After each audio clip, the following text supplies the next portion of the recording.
Can we rise up on our feet as we welcome the Chancellor of Covenant University?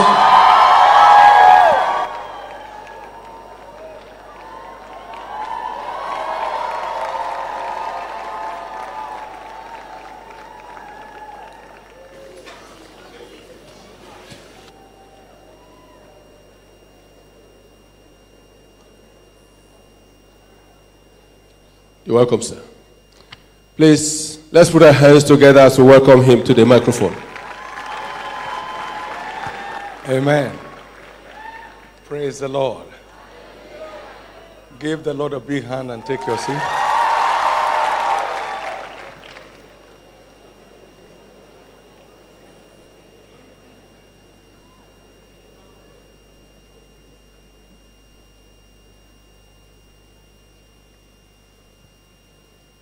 Can I congratulate you for having arrived at this point?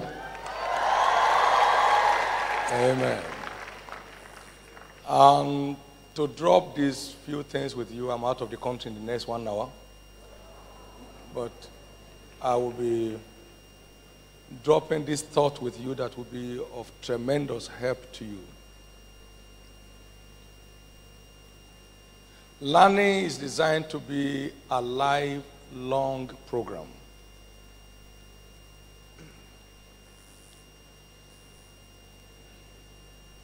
A wise man is strong, yea, a man of knowledge increases strength. Proverbs 24, verse 5. When your quest for learning stops, your relevance ceases. That is what is called peak learning.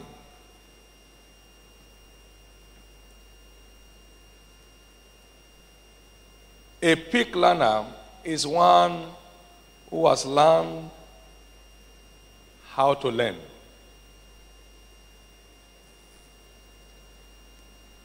Peak learners never cease seeking for new ideas,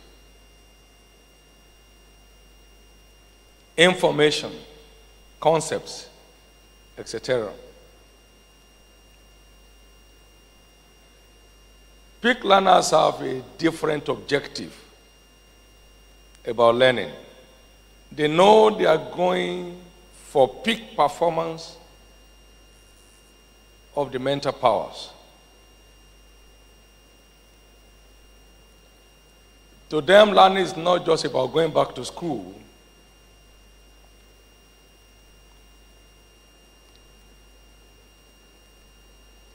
To sit in the classroom and listen to the teacher.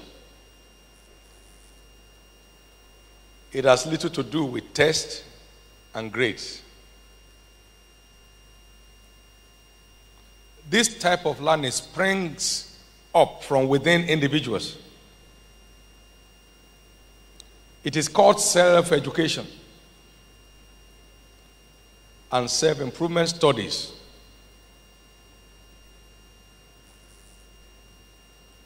Which are sparked up by the joy of learning and acquiring knowledge.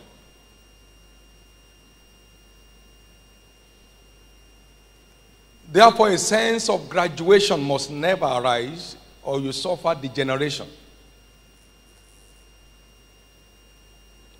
T.L. Osborne said, when you stop learning, you start dying. When you stop learning, you start dying. One Jim Rohn said,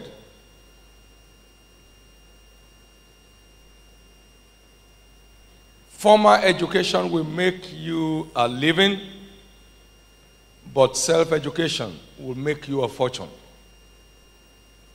Formal education will make you a living, but self-education will make you a fortune.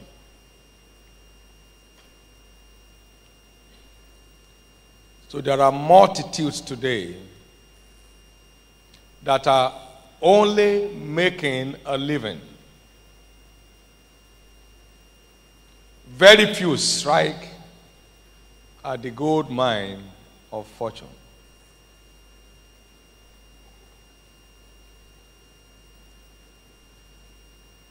Those who do know shall do exploits. Those who do know their God, put their God in bracket. I was in South Africa some 3 weeks now, and I saw a billboard. Knowledge, the new world currency. Knowledge, the new world currency. So your worth, your overall worth, is a function of your depth of insight about life and about your field. Knowledge, the new world currency.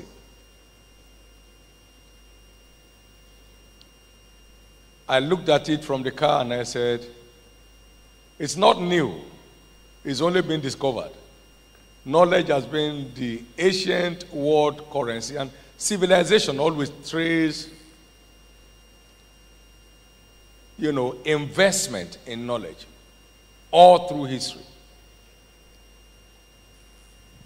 But because this part of the world is has thought that getting a degree equals being educated. No. Being current is what makes an educated person. You are certificated with degrees, but you are educated with current knowledge. And that's a lot of effort. That's you drilling yourself into the things you are doing. Can you get this for me?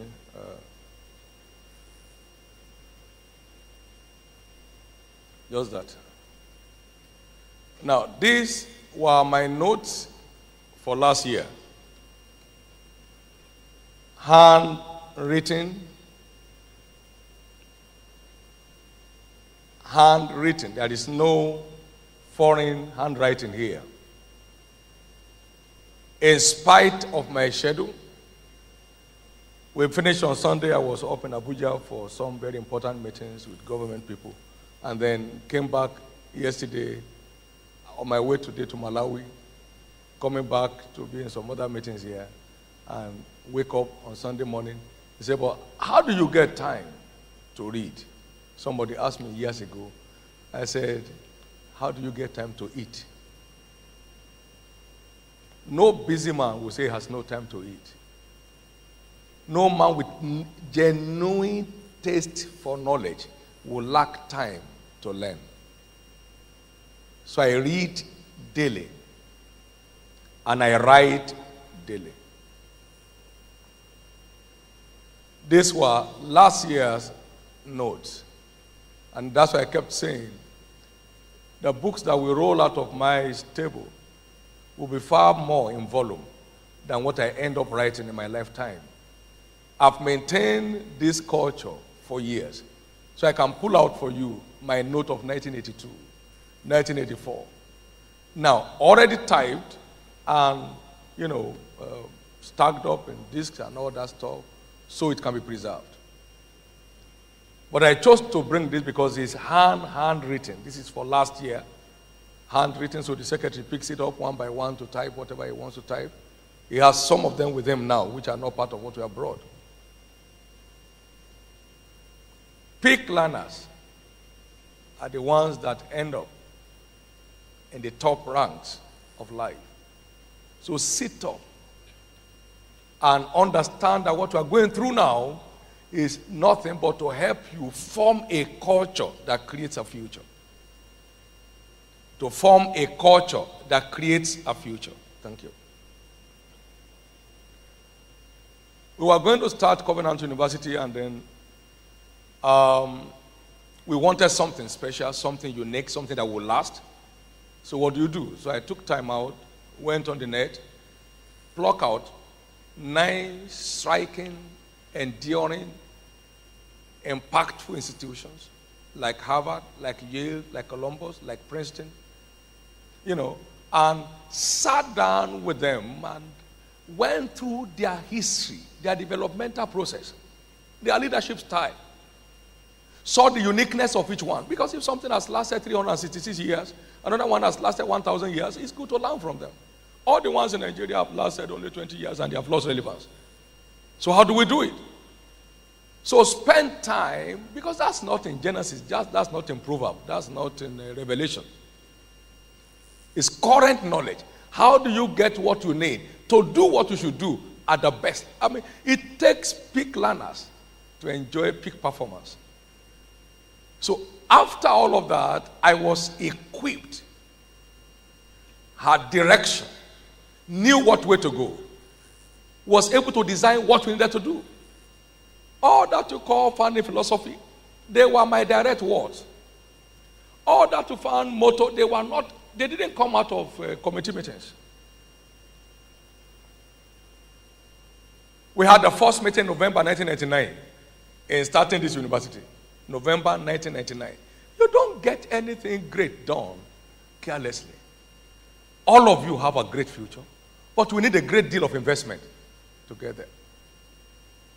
My prayer is that this TTG program will initiate you into the peak learners platform, so that all through your life you won't approach any venture on common knowledge, common sense.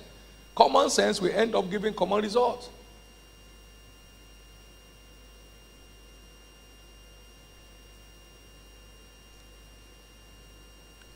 This church today has made some bit of impact around the world. I never stepped a Bible school ground in my life. That's what they call peak learning. The first Bible school class I attended was where I was teaching. Now, the program developed 22 years ago.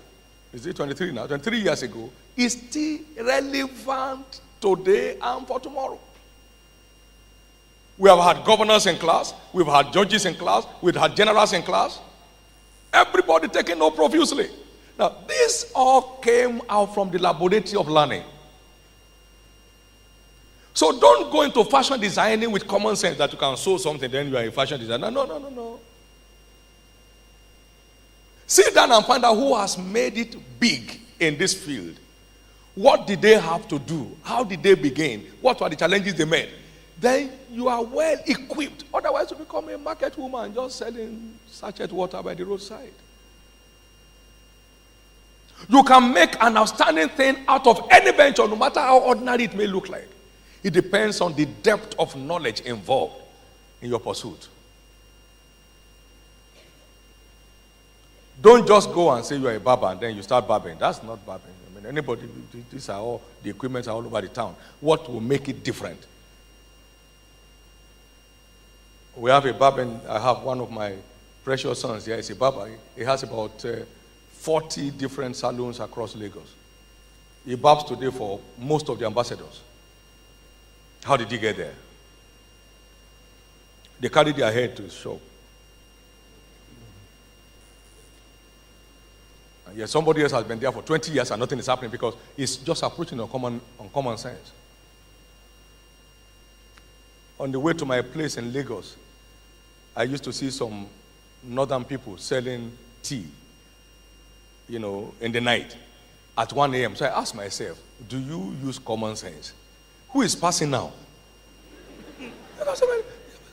And then you now get up, down home at 3 a.m. You say, you are tired. Tired doing stupid things.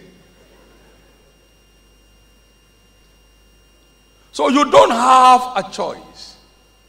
What you are coming out with at Covenant University is certificate. Education is what you acquire after you have left here. And that is what will define your ultimate position. So get ready. I am not looking forward to you just making a means of livelihood.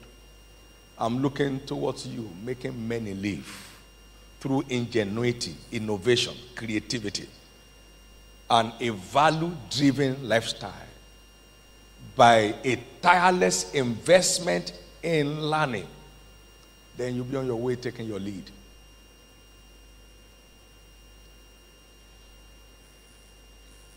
Today I'm privileged to address a number of issues for the nation because I've read a number of things about all the past leaders. All of them. from Azikwe, Tababalewa, Amadou Bello, Awolowo. I have plenty of those talks. All the lectures of Ojukwu during the war, fantastic brain, unusual intellectual. That will make a professor emeritus anywhere. He was emotionally profound.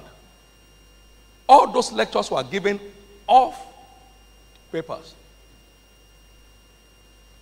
And you can't imagine the content involved in that. Today I speak to all militant group leaders in the country. Say, hey, come in here. Let's look at it. You can't keep on doing this. If you keep on doing this, this is what will end up. This is where you end up. This is what the suffering will be like.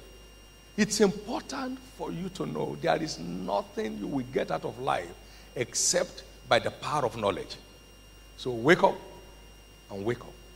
I've said across the nations, you are either building a library or you are building a mortuary without knowing. You are either building a library or you are building a mortuary without knowing. You are either building a library or you are building a mortuary without knowing. I started buying books since I was 20. And I'm sure a number of you are 20 already. And some of the books I bought when I was 20 are still on my shelf today. Not for decoration, for consumption. For consumption. I bought books one time, and I think I've told you before, worth $9,600. Then, 1987. $9,200 will buy you 2 good Nigerian kind of cars. Then. And something humorous happened. My wife said, what did you come back with? Because he saw boxes just coming. And I said, come and see. And got her to my library. We had 3 rooms, but one was a library. If you have 20 guests, it doesn't matter. There is a library secluded. It's an altar where future is created. That is not negotiable with anybody. I would rather sleep in the living room than have my library invaded by strangers or visitors. No. And I opened the first box. It was books down top to bottom. Second box, my wife said, no. Any other thing? He said, what else? I said, no, nothing else. That's all else. Then I answered. I said, the content of these books, if understood by me, can make me a manufacturer of the things I will have bought. Come and say value for knowledge. That's what will take you to where you are going. I don't care what kind of dress we're wearing and how much it costs. Nobody's interested. Nobody is interested. One day, one of my daughters said, hey, this is gold. One wristwatch. I said, gold? Are you sure? I said, yes. I said, go and sell it because I don't need it. Because I don't know what gold is. I've never seen one.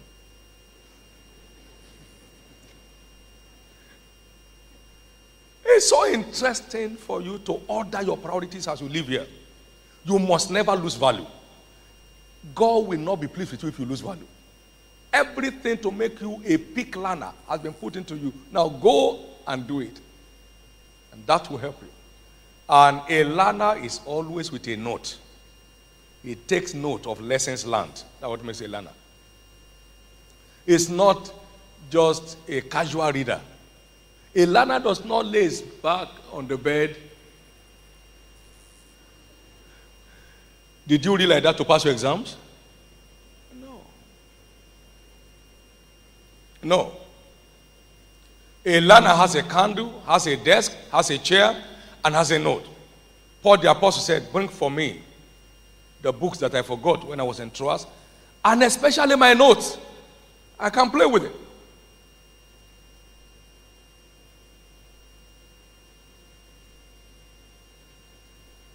And especially my notes.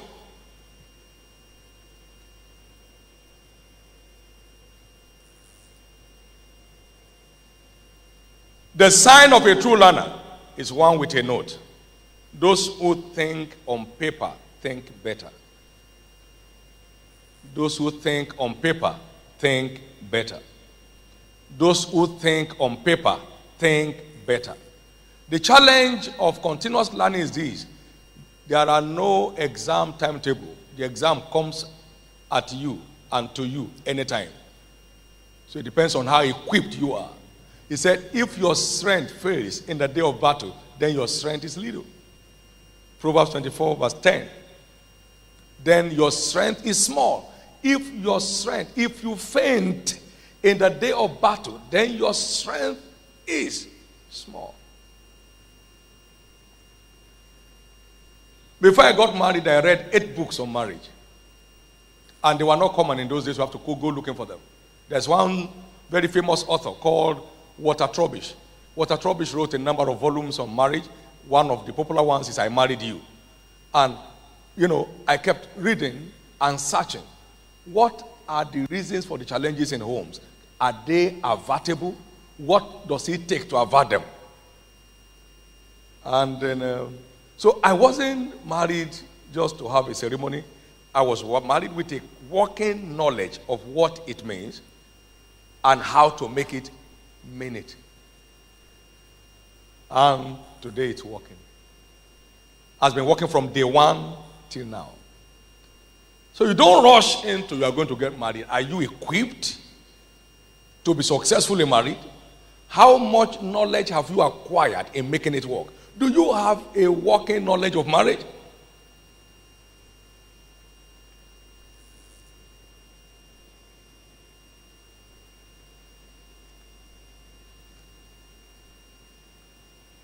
My purpose for coming is to let you know what you are going through now is designed to help initiate you into a lifelong learning experience so that life will just keep moving on.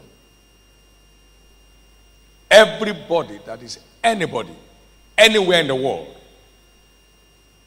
that has sustained being something in his field has been a tireless learner. I walked into Kenneth Hagin's office years ago, and I saw him reading a book, the new release of T.L. Osborne, on his table. And I was dazed. How could Hagin still be reading anybody's book at this stage of global impact and relevance?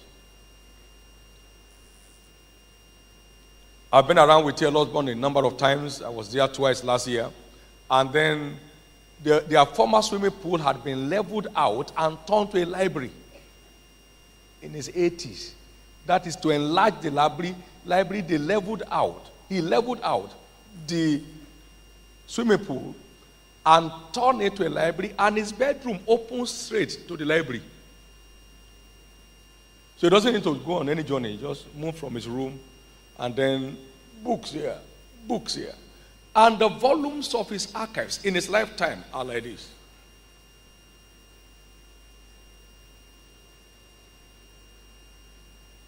T.L. Osborne learned French at 75. And now preaches in French in crusades. He learned Spanish at 79. And reads and ministers in Spanish language fluently. So what is a young person doing, for God's sake? That's why you cannot afford to join the multitudes roaming the streets. You have more than enough to do. You have more than enough to do. We went to Israel last year in search of current knowledge in agriculture in preparation for the takeoff of Landmark University. And right now, the university has not started, the farm has started. And we have 500 acres slated for the farm. And they'll be moving out tons of grains and all that stuff from that place across the nation. This is what Paul said. Oh, the depth, both of the wisdom and the knowledge of God. How unsearchable are his ways and his paths past finding out. Romans 11:33.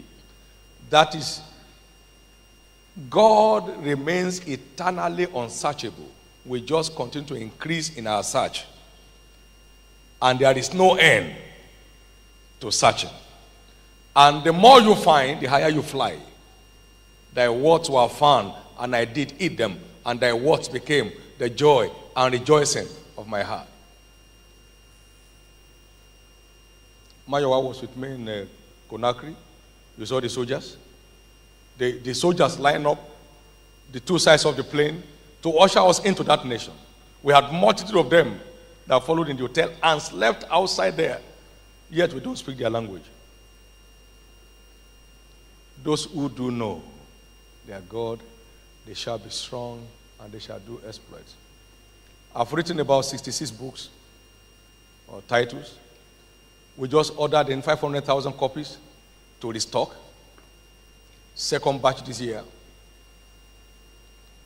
But there is nothing I've read that I need to read because there are things I already knew. So let me read what I've not known.